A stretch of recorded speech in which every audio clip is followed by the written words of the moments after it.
वालेकुम संगत क्या हाल जनाब ठीक ठाक हो सारे फिरा ठीक ठाक हो अल्लाह पाक सारे फिरावां दे माल जान इज्जत आबरू हर शे दी हिफाजत फरमाए ते अल्लाह पाक सारे मुसलमानां दी बच्चियां दे नसीब विच फरमाए। चेक करो जी ताई बड़ी उच्ची जी मन ते चढ़े खलोते ए पीछे वारा काश ते इहदे थल्ले तिल्लां वाली जा ओ परे तिल्लां दी जा फारूक है ते इत्थे मूंगी वाली जा फारूक है। अज मौसम साडे कोल बड़ा चस्ता बना पिए ठंडी ठंडी हवा चलती पई माशाअल्लाह और बदल शरीफ भी बने वदन ते अल्लाह दी ज़ात को रहमत दी बारिश अता फरमाए। और जेड़े भिरावां दे माल खास कर बीमार हैं इस मौसम दे विच अल्लाह पाक उन्हां नूं शफाया फरमाए। असां जनाब पिछली वीडियो एक वैक्सीन ते बनाई आई साडे एक दोस्त का कमेंट्स आई भाई ये वैक्सीन तो नहीं है ये तो टीका है। भाई जी वैक्सीन आते हैं अस उस वैक्सीन का एक ना देने तो वो किश होंगी वो पानी होंगे वो भी टीका होंगे ठीक है। हर टीके का अपना अपना कैटेगरी होंगी है जेडे उस फार्मूले पाए हुए हैं या जेडे इजाद करे तो वह अलहदा एक ना दे छुड़े होंगे सारे टीके ते ना बनावे तो वो जी वैक्सीन होंगी है वो वैक्सीन अस आदे हाँ जी बीमारी तू पहले की वजे कि आने वाली बीमारी उदे असर न थी। अगर बीमारी आई हुई होवे तो उसनू करो तो उसका पानी जितना भी फायदा नहीं थींदा। और ये जेडे असा टीके का दसा ये एक ऐसी वैक्सीन है कि जेड़ी बीमारी आई पई होवे जानवर दुते ते उस दुते इस्तेमाल करो तो वो जानवर अलहमदुलिल्लाह ठीक थी वैंदा। इस चीज़ नू तुसां समझा करो क्योंकि जेडे जानवर दुते बीमारी आ वने ओदी जेडी सरकारी मेडिसन बनी हुई होंदी है यानी कि उस बीमारी के मुतलिक जेडी वैक्सीन बनी हुई होंदी है तो उस टाइम वो कोई फायदा नहीं करेंदी। फायदा वो तब करेंदी है जब वो आने वाली बीमारी तो पहले उसकी डोज जानवर नू लग वने तो आने वाली बीमारी उस जानवर उत्ते नहीं आती। तो इस चीज़ नू तुसां आप समझा भी करो और ऐसी मेडिसन उत्ते फोकस भी कीता करो जेडे साडे फार्मर भरा हैं ताकि तुहाडा नुकसान न थीवे। अज हुण जनाब सारी वत तो एक भेद की तबीयत खराब है वो सामने वो पीछे दो कट्ठे खलोते नाल एक ले लिया कि वो नाल कोई हाल हवाल वडेंदा खलोता है। इसकी आई तबीयत खराब है मैं हुण सवेरे घेन के आया 11 का टाइम थी गया इसकी तबीयत गड़बड़ है। ये मैं नज़दीक तो ही वंज के तुहानू दिखवाना ये तुहाडे वास्ते एक प्रैक्टिकल थी वैसी ताकि जानवर की ये सूरत हाल बन वने तो तुसां इस टीके का इस्तेमाल करना है और इस चीज़ नू तुसां समझ वजना है कि इस जानवर नू ये मसला दरपेश आया खलोता है ठीक हो गया। तो रहने तो तुहानू मैं वंज के उस जानवर की पोजीशन हाजिर दिखवाना कि जेड़ी हाजिर उसकी पोजीशन है कि उसके नाल के मसला दरपेश आया खलोता है। इसकी घर वंज के साडे कोल वैक्सीन मौजूद है अलहमदुलिल्लाह इसनू इंजैक्शन लैसूँ तो तुहानू मैं दिखवैसा। तो दूसरे नंबर उत्ते ये इंशाअल्लाह जिस टाइम ठीक थी सी अगर इसके साह हैं तो यदि हयाती तो मेरे करीम ज़ात के कोल है अगर इसके साह हैं तो ये इंशाअल्लाह ठीक थी सी तो उसका क्लिप भी नाल मौजूद हो सी। ये हुण मैं काफ़ी हाइट वाली जहाज उत्ते उच्ची जहाज उत्ते चढ़ा वदा तो जानवर वदन थल्ले तो मैं हुण नज़दीक वंज के तुहानू इस जानवर की हाजिर पोजीशन दिखवाना भाई जानवर की ये पोजीशन बन वने तो इस जानवर वास्ते ये टीका तुसां इस्तेमाल करना है। ये बेज़बान जानवर है असां खाली एक टोट के लावने होंदे अपनी सोच दुते साडी सोच महदूद सोच है साडा अकल महदूद है ला महदूद मेरा करीम ज़ात है ते बनावण वाला ही महदूद ते इंजैक्शन नू लावण वाला ही महदूद। ये बेज़बान है दस तो सकता नहीं अगर ये दसण तो होवे तो वत बंदा वह चीज़ इस्तेमाल करे असां खाली टेवे दुते दवाई कराने तो शफा करीम ज़ात दे छुड़ेंदी है। तो ये खाली ये ले ला वैसे है ठीक ये कोल इं कोई हाल हवाल वंडावण आया खलोते भाई तू जो खलोती है तो मैं भी खलो वजा तो चल भाई तू उस्ताद पर निकलना देखण चल। तो ये देख गिन इं जानवर खलोवे सी दूजियां देखो चरदियां पईयां ये जानवर खास कर इस मौसम के जिस टाइम मौसम बदलता पिया होता है यानी कि सर्दी आँदी पई होंदी है तो गर्मी वहदी पई होंदी है तो उस मौसम के ऐसा मसला दरपेश आता है। तो ये हुण जानवर देख गिनो ये साडी तोती भेद है और ये देखो कोई चारा शारा न करे सी यानी कि सवेरे लियाइए तो हल्का फुल्का करेंदी रही है। इस दुते अजे तक बीमारी का इतना वड्डा अटैक को नहीं पर इसनू पकड़ी खलोती है ਤੇ ਇਹ ਯਾਨੀ ਕਿ ਇਸ ਨੂੰ ਮਸਲਾ ਇਹ ਬਣਾ ਕੱਲ ਤੋਂ ਹੋ ਸੀ ਤਾਂ ਕੱਲ ਮੈਂ ਘਰ ਕੋਨਮ ਤੇ ਇਸ ਨੂੰ ਮੈਂ ਆਪ ਗਰੇਜ਼ਿੰਗ ਅਗਰ ਕਰਾਵਾਂ ਤੇ ਦੀ ਟ੍ਰੀਟਮੈਂਟ ਕੱਲ ਸ਼ਾਮ ਦੀ ਥੀ ਗਈ ਹੋਇਆ ਇਸ ਨੂੰ ਅੱਜ मैं घेन के आया तो इसकी मैं पोजीशन अज देता पिया ये हल्की फुल्की अजे चरदी वधी है यानी कि वो बिल्कुल खलोती को नहीं तो अगर इसकी मैं हुण वाई के ट्रीटमेंट न करे तो शाम टाइम तक ये बिल्कुल खलो वैसी हुण अज तीन उजारा मुजारा किया थोड़ा बहुत खादा वरना ये खावना ही छोड़ दे सी और उगाली ना दी तो बिल्कुल चीज़ भी कोना उसी जानवर दे विच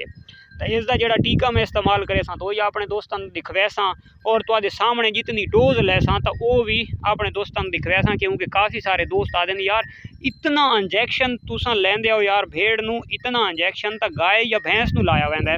तो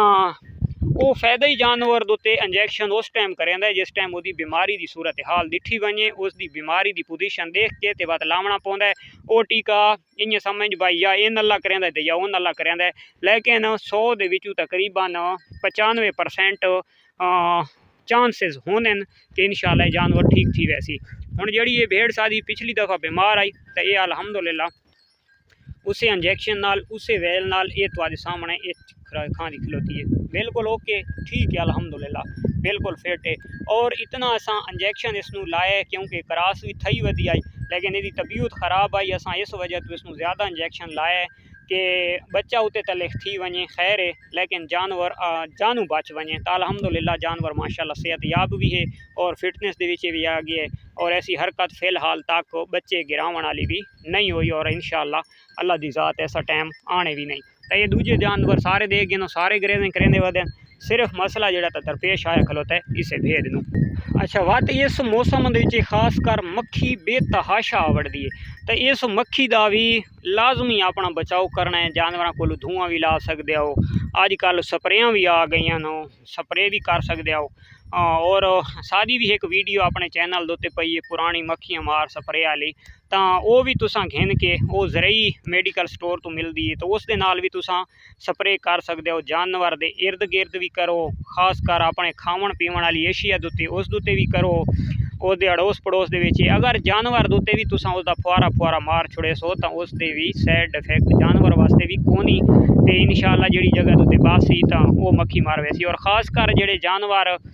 डिलीवर करते हैं तो उन्होंने पिछवाड़े के उत्ते थोड़ा मवात वगैरह लगे हुए होंगे तो उत्थे मक्खी बेतहाशा होंदी है वो जो मवात लगे हुए होंगे तो उत्थे तुसां पूछड़ छुछड़ दे नाल इर्द गिर्द विच तुसां उसदा स्प्रे भी कर सकते हो तो वो स्प्रे करन नाल मक्खी जानवर नूं तां तंग के करे सी वो आप ही खुद खत्म थी वैसी जिस टाइम वो तादाद खत्म थी वैसी तो आहिस्ता आहिस्ता वो खत्म थी वैसी क्योंकि इस मौसम दे विच मक्खी की तादाद बहुत ज़्यादा और बहुत ज़्यादा होंगी है तो इस वजह तो वो जानवर नूं बहुत डिस्टर्ब करेंदी है खासकर इस मौसम की मक्खी ये भेड़ बकरी दे उत्ते तो वाती नॉर्मल होंदी है तो गाय भैंस दे उत्ते तो बेतहाशा होंदी है और उन्होंने उस जीना भी हराम किया होता है क्योंकि इतने चारा ज़्यादा होवन दे वसी होवन दे बावजूद भी जानवर पूरी सेहत दे विच नहीं रह सकता सिर्फ मक्खी दे पिछू तो मक्खी का